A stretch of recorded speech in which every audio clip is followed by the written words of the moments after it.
Hello viewers, hello subscribers. Mornings. Alright. Another beautiful day, by the way. Alright, let's get to it. What do we got? Let's see here. Linux kernel de-genocide function removed to align with inclusive language guidelines.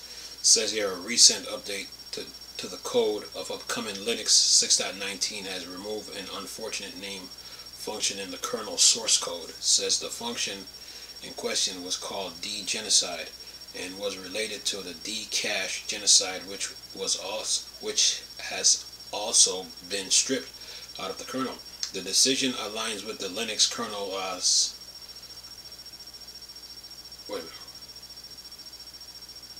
The decision aligns with the Linux kernel inclusive language guideline. However, it has been in the kernel for 2 years already. Sorry about that.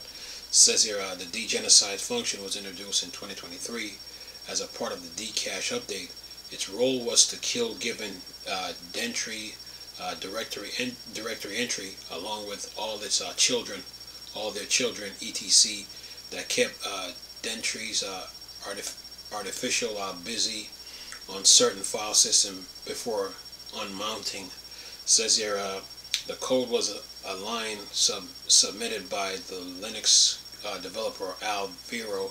At the time he submitted them, he defended the name choice when questioned, explaining that the action of destroying a directory tree and all of its descendants would always lead to a word chosen that have nasty association. The code itself was only ever visible to people reading the source code. It was never displayed to end users. And then it says here the genocide function was just removed through a code restructuring process that eliminates the need for the function. The new approach modifies the kill litter super function and makes the genocide function unneeded. To be clear, the update was submitted by the original author Alvaro, and it says, like many open source projects, the Linux kernel underwent a period of change about half a decade ago, where language was updated to more inclusive, dropping language like blacklist and slave. The de-genocide function was introduced well after this. Still, it's not clear for what purpose, whether it was a protest at the inclusive language stance, or just as Vero said, any name that was chosen for a destructive function was inherently going to be bad. And that's that. This article is on NeoWind. Now let's keep moving here. What else we got on the Linux news here? There's something over at video cards that I need to get to. Yeah. Let's see here. Over at video cards. Let's see here. Looking through the list here. See what we can come up with. Of course, there's some big articles on FSR Redstone that's out that I gotta read for myself. Yeah, but I'll keep you guys up to date though on what's going on. All right, what do we got here? Let's see. Okay, keep looking. Today's what, Wednesday? Today's what, Tuesday? Was Tuesday? Wednesday already? Yeah. Time flies. And today is the 10th. Yeah. We got 21 more days, and then 2026 is here. So a new year coming with more gaming news and more tech news, and yeah, the cycle don't stop, man. Alright, now, okay, video cards, where are you? You have an article too, you know. Sitting here going through the list. Okay, gotta keep looking. Yeah, gaming industry is moving. Updates are happening. Okay. Yeah. Valve is preparing the Steam machine, preparing their Steam machine for next year's entry. Yeah, save your pennies, nickels, dimes, quarters, for the Steam machine. Because it's gonna sell out fast. Oh yeah. Will I be getting one? Only time will tell. But for now, my Steam Deck will do. Until that time comes. Can't tell you if I'm gonna get one or not. No, that's top secret. Okay, what do we got here? Let's see here. Okay, where am I at? Okay, Phoronix. Let's see what you got. Sitting there messing with y'all. All right, what do we got here? Phoronix. Okay, FSR Redstone. All right, let's see what Phoronix got on FSR Redstone. Listen to this. It says AMD FSR SDK 2.1 release with FSR Redstone. Windows only for now. Huh? AMD FSR SDK 2.1 is now available. That includes their FSR Redstone machine learning based upscaling tech for gaming. FSR SDK 2.1 ships with FSR Frame Generation 4.0, FSR Regeneration 1.0, and FSR Radiance Caching in preview form. FSR Radiance Cache will officially debut.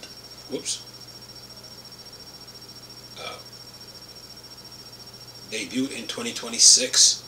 And it says AMD did brief us in advance on FSR Redstone, albeit is Windows only at this point, with nothing to offer Linux gamers immediately. Come on, AMD, shame on you. Says here, we'll see if Valve manage FSR Redstone support via Steam Play /Proton/VKD3D Proton or the likes, but for now it's just for Microsoft Windows gaming experience. Says here, these wanting to check out FSR SDK 2.1 can find it via GitHub. All right, let's see what they got on GitHub here. Nice little list. That's what they got here. See, they got what's new in AMD's FSR SDK 2.1. Welcome to AMD FSR SDK, the revision. The SDK introduced the AMD FSR Redstone DLL base ML technology, new effects and features. AMD FSR Frame Generation 4.0 introduced our new inference-based FSR frame generation and advanced frame generating solution that leverage the state-of-the-art machine learning algorithm to generate high-quality interpolated frames. Says, and then subtopic, AMD FSR Ray Regeneration 1.0.0 introducing our new inference-based FSR Ray Regeneration, an advanced denosing solution that leverage state-of-the-art machine learning algorithm to generate high-quality output from noisy source input. Then it says AMD FSR Radiance Caching Preview, introducing our new base FSR Radiance Caching, an advanced path tracing caching solution that leverages state-of-the-art machine learning algorithm to facilitate high performance path tracing circulation. Then it says update effects, AMD FSR upscaling 4.0.3, fix a rendering error when surface dimensions are not multiple of 8, API changes added, FFX create context, what's this, desk upscale version, which must be linked to the FFX create context desk upscale when creating a context to ensure correct behavior with future updates. And then they have AMD Fidelity FX Super Resolution Frame Generation 3.1.6. And then you have API changes. And then you have the AMD FX Super Resolution frame generation swap chain 3.1.6, modify internal implementation to ensure future ABI compatibility. And it says API changes.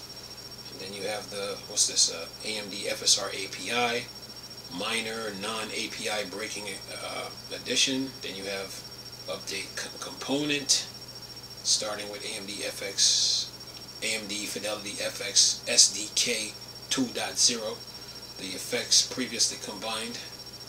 And then you have the updated documentation of FSR 4 documentation. Then you have deprecated effects is none. Then deprecated component, all SDK version 1 effects are now deprecated to that version of the SDK. And then it says for any pre-existing Fidelity features, including legacy Fidelity super resolution samples, then you have minimum prerequisites.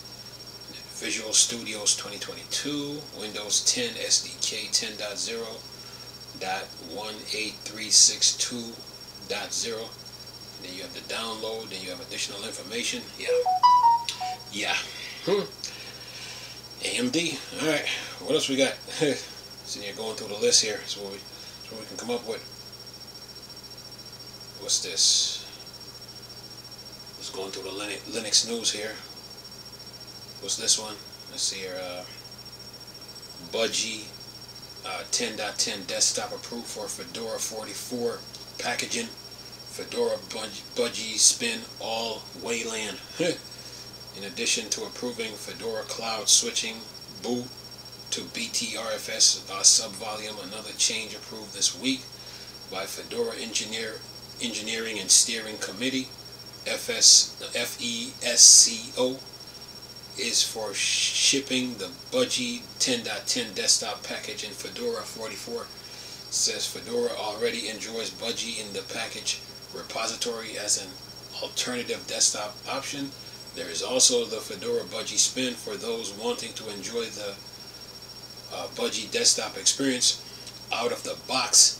Now for Fedora 44, it will get Budgie 10.10 thanks to the FESCO approval.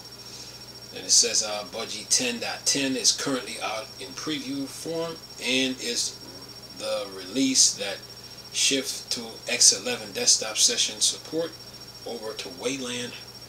And then it says Budgie 10.10 migrates from X11 to Wayland, which aligns with Fedora focus on Wayland, and replacing X11 Budgie 10.10 makes use of LabWC as its Wayland compositor as a part of the Fedora change proposal. They also plan to make use of SDDM as the display manager that uses Wayland by default, to then provide Fedora Budgie Spin with a Wayland native from startup to shutdown experience. And it says here more details on Fedora 44 on the Fedora 44 plans for Budgie 10.10 that are now approved via Fedora change proposal. Linux, yeah, and they got 6 comments in that section. So keep moving here. So what else we got? What else we got here? Keep you Linux users in the loop here. What else we got here? What's this? Updated Intel LLM scaler Omni improves comfy UI performance for ARC graphics. What's this? The past several months, Intel software engineers have been quite busy with LLM scalers as a part of Project Battle Matrix. LLM scaler is a dock-based solution for AI workload on Intel graphics hardware to ship and optimize VLLM stack and other AI framework out today is a new LLM scaler Omni release to help enhance comfy UI performance on Intel hardware. There have been quite frequent updates to LLM scalers to expanding models coverage on Intel's graphics hardware, delivering other new AI features for primarily the ARC BattleMag CPU. With today's LLM scaler Omni beta release, 0.1.0-B4 release, there is now SG-Lang diffusion support. With that SG-Lang diffusion support, there is also around a 10% performance improvement when running Comfy UI on a single ARC graphics card. Then it says here a 10% improvement at this stage is pretty nice, with the Comfy UI remaining quite popular. Comfy UI, for those unaware, is an open source solution capable of generating videos, image, 3D, and audio with AI via stable diffusion pipeline, and works with a wide variety of different models. It says here the new LLM scaler Omni's release also adds new Comfy UI workflow for Huni Video 1.5. Then it says in parentheses T2V, 12V, multi B60.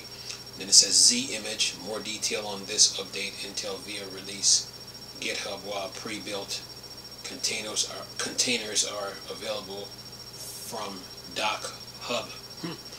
Yeah, no comment on that one. What else we got here on the Linux front here? So I can get all this out of the way here for you Linux nerds. What do we got here? Linux fixes a performance regression slab. No, Linux fix a performance regression in the slab code. And I think this says here a performance fix has been submitted to the Linux kernel for dealing with regression in the slab memory allocation code. The sole patch with today's slab pull request for Linux 6.19 to be backported to Linux 6.18 LTS stable is fixing a performance regression for code involving heavy KMEM cache destroy, and then two brackets usage. It says the KMEM cache destroy calls KV free RUC barrier that ends up flushing RUCU sheaves across all slabs cache when a cache is destroyed, but that isn't necessary with only the RCU sheaves belonging to the cache being destroyed should need to be flushed. This stable fix introduced KV free RCU barrier on cache to be more selective about the sheaves being flushed, so only the relevant ones are removed. And then it says the new code is now faster and address some performance regression in the kernel code. The performance benefits is evaluated on a 12-core 34-thread AMD Ryzen 5900X machine, one socket by loading slub K-unit module. And then it says before total calls 19, average latency US 18127, total time US 344414, and then after total call is 19, average latency is 10066, total time is 191264. It says 2 performance regression have been reported. Stress module loader tests runtime increased by 50 to 60%. It says Daniel. Internal graphics test runtime on Tegra 23 increased by 35%. Then it says the performance regression was introduced back in Linux 6.18 RC1 with the introduction of sheaves and persisted through the Linux 6.18 stable release. In the days ahead, the patch should be backported to stable Linux 6.18 point release. No comment. Yeah, Linux, man. Linux and Windows. New tech is always new updates are always happening, man. Always in this tech world. All right, what else we got here? Let's see if I can get one. See if I can get one more here. Get one more here. What's this? Okay. Okay. Let's see. what's this? And what's this one? Fedora Cloud will switch to boot as a BTRFS subvolume. Fedora engineers and steering committee FESCO today sign off on a new feature on Fedora Cloud 44 to switch boot being as BTRFS subvolume rather than a separate partition. Fedora Cloud moving forward will drop the separate /boot partition in favor of just using a BTRFS subvolume for directory, though this functionality doesn't currently work for UEFI-UKI and S390X cloud image, so there they will continue using a separate boot partition.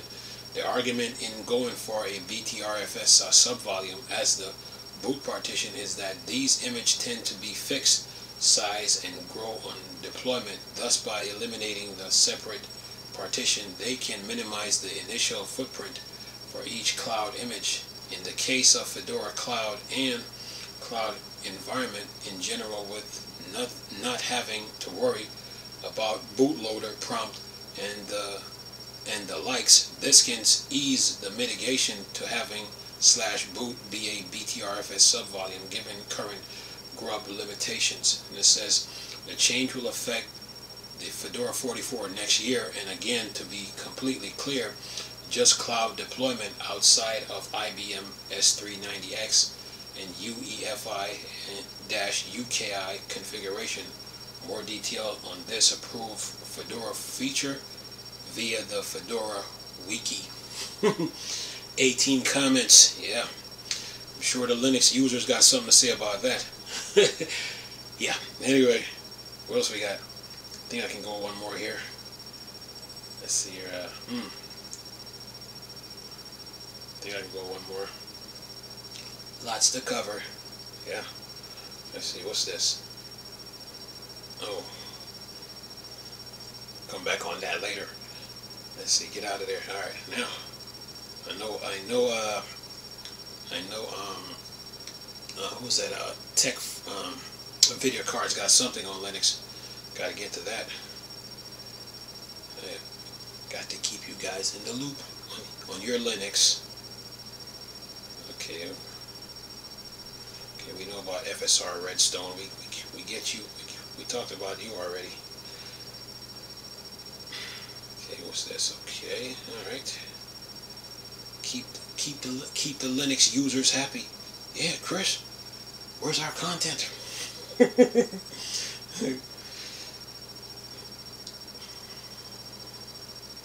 Once I started this, I can't look back, man. Gotta keep moving forward. You know, I'll improve as I go. You know, can't look back. That's one thing I learned about this. Improve as I go. I don't even count the videos I do. I just put them out. Yeah. I'll improve as I go. What else we got here? Okay, polygons. You got anything on Linux? Talk to me. What's this? A classic Dungeon and Dragon PC game returns on Steam with big changes. Which game is this? D&D game that killed CRPG is back with an improved version. Really? Let's see here. Where is this? Where is this article? Which game is this? Video games. Oh, they have a video here. Okay, let's see. So the game that many believe sounded the death kennel for the classic computer role-playing game CRPG the Temple of Elemental Evil returned with a revamped and improved version courtesy of Snag, now available on Steam. Dungeons and Dragons fanatic can now dive back into the infamous Meg Dungeon original created by Gary Gygax and Frank Menser for the tabletop game and check if the many fixes, enhancements, and quality of life improvement will clean up the controversial legacy of this game. they got it. Oh, this is on YouTube. Okay, all right. They got a YouTube video here.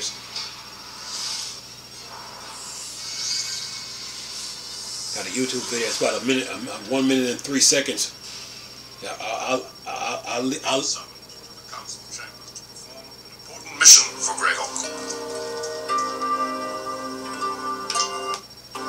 Start this over.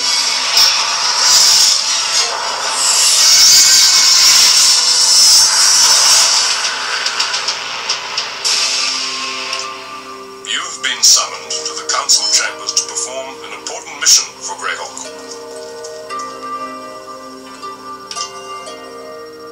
But I fear there may yet be more disturbance in the area.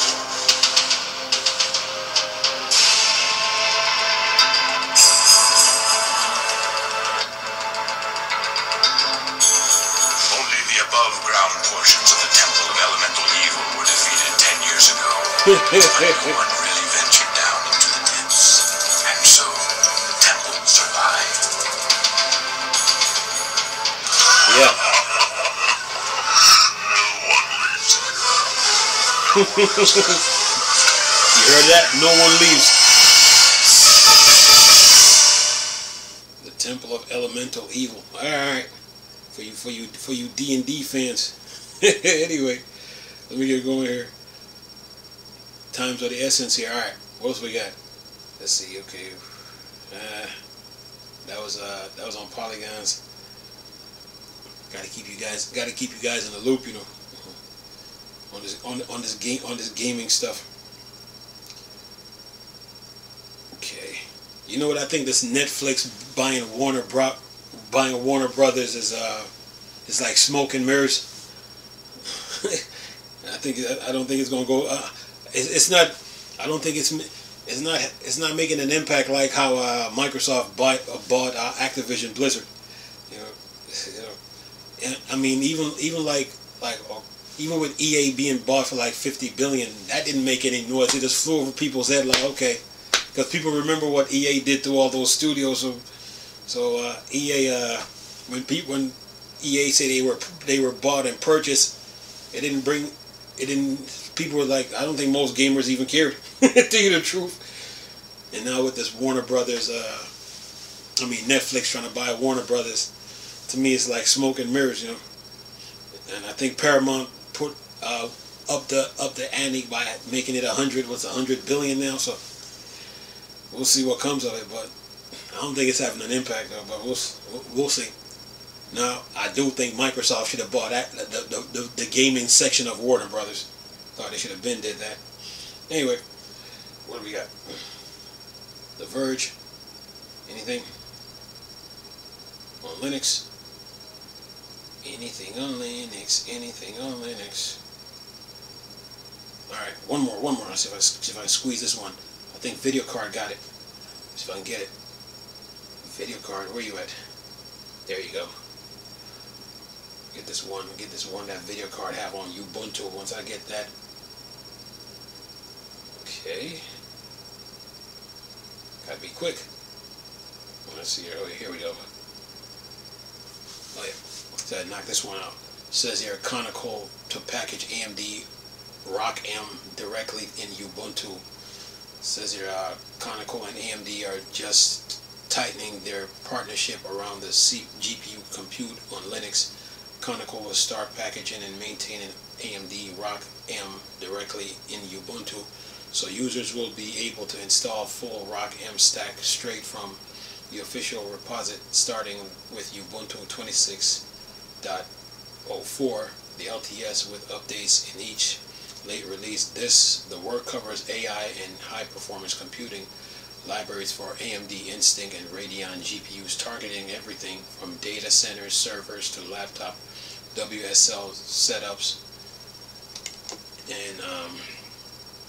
and edge devices. It says Rock M is AMD's open source stack that lets supported GPU run AI and heavy compute workloads. It bundles drivers, runtime compilers, and libraries so frameworks like PyTorch and TensorFlow and JAX can talk directly to AMD GPUs and APUs without extra glue code from the user. For developers, it fills the same role on AMD's hardware that CUDA does on NVIDIA cards, but with an open stack and source code on public repositories. And then it says, by removing ROCm and Ubuntu-owned archives, installation becomes as simple as apt install ROCm, or it can come in automatically as a dependency for other packages such as AI apps and containers. Image. Kernel says users will get both stable long-term ROCm build and newer release every 6 months, with security and performance updates delivered through regular app update under Ubuntu Pro. ROCm and LTS release can receive up to 15 years of maintenance, and personal Ubuntu Pro subscription remain free.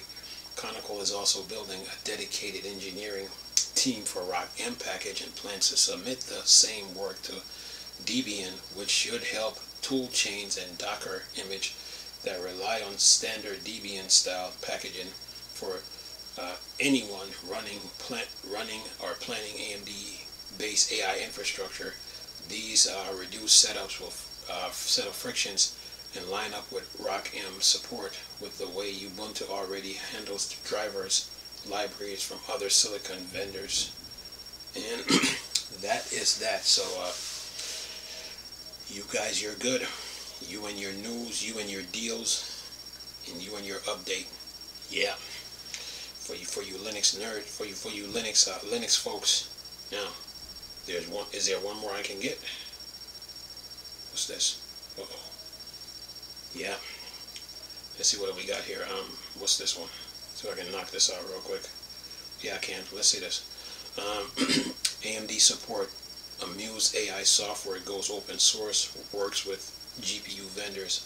Says Amuse AI just went open source on GitHub, but it's not actually an AMD made app. It is built by TensorStack AI, a small startup that works with AMD as a software partner and gets promoted on AMD's site as a